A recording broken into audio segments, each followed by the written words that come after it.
A unilateral move by the EU to regulate Northern Ireland wouldn't be instantaneous, as the legislation required would need to go through the European Parliament and the Council of the EU.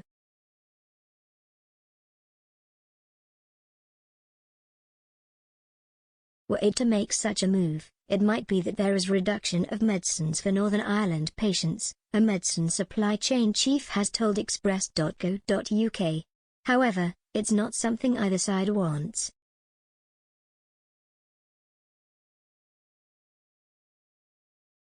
Last week, Maroš Šefčovič, European Commission Vice President, suggested that the EU could move on the issue of medicine without an agreement with the UK, and unilaterally impose EU regulations on medical goods entering Northern Ireland.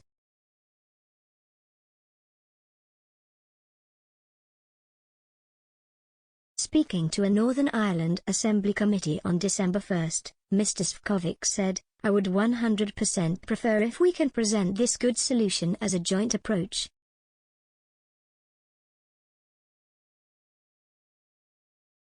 But I'm fully conscious of time. I have to be very, very clear that we are ready to move on our own if it's not possible at this stage to push on a joint approach."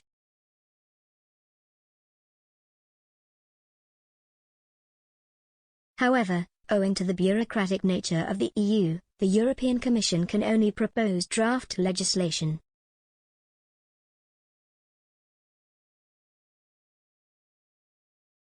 This is then put to the European Parliament and the Council of the EU. It is then the job of the Commission to act on the will of the two decision-making organs.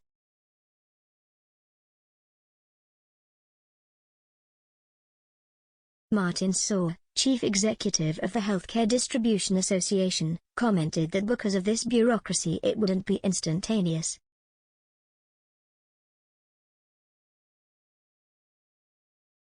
They have some legislation which they could start off moving through the European system in January, which would implement the EU's version of the regulations that they want to have.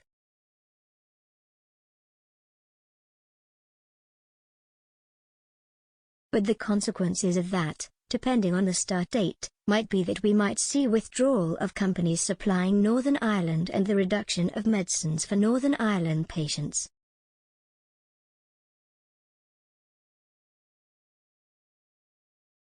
So it's not something either side wants.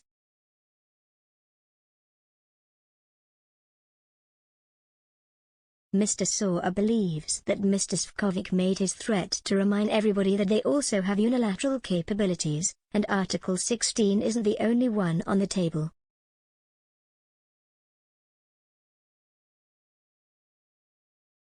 He noted that triggering Article 16 would also be subject to a delay before any unilateral move could be made.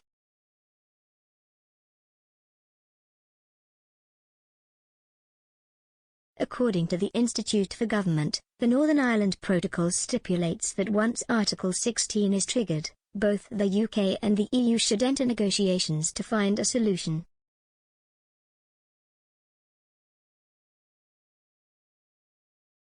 No measures can be implemented during the initial one-month negotiating period. However, if negotiation fails, either party may adopt unilateral measures.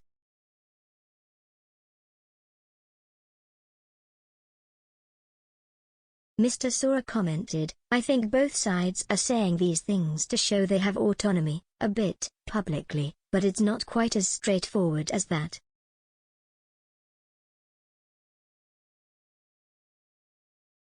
Last week, Mark Samuels, Chief Executive of the British Generic Manufacturers Association, BGMA, warned that the EU's current proposals on revising the protocol were ultimately unworkable for medicine suppliers.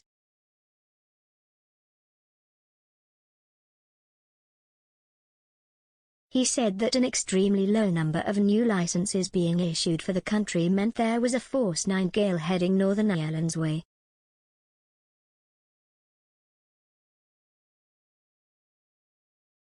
He called for a UK-wide license as the only way to avoid this storm.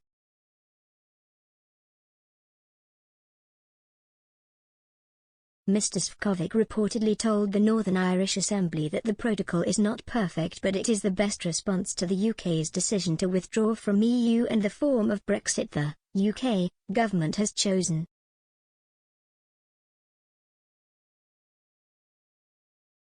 Mr. Sora told the Express that in the immediate future, medicine supply to Northern Ireland would remain business as usual in an Article 16 scenario.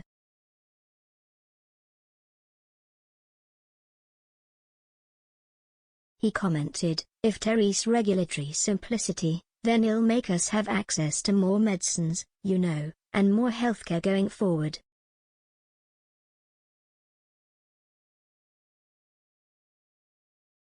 Mr. Saw said that unilateral approaches to the issue might be okay for medicine supply, but just in the short term.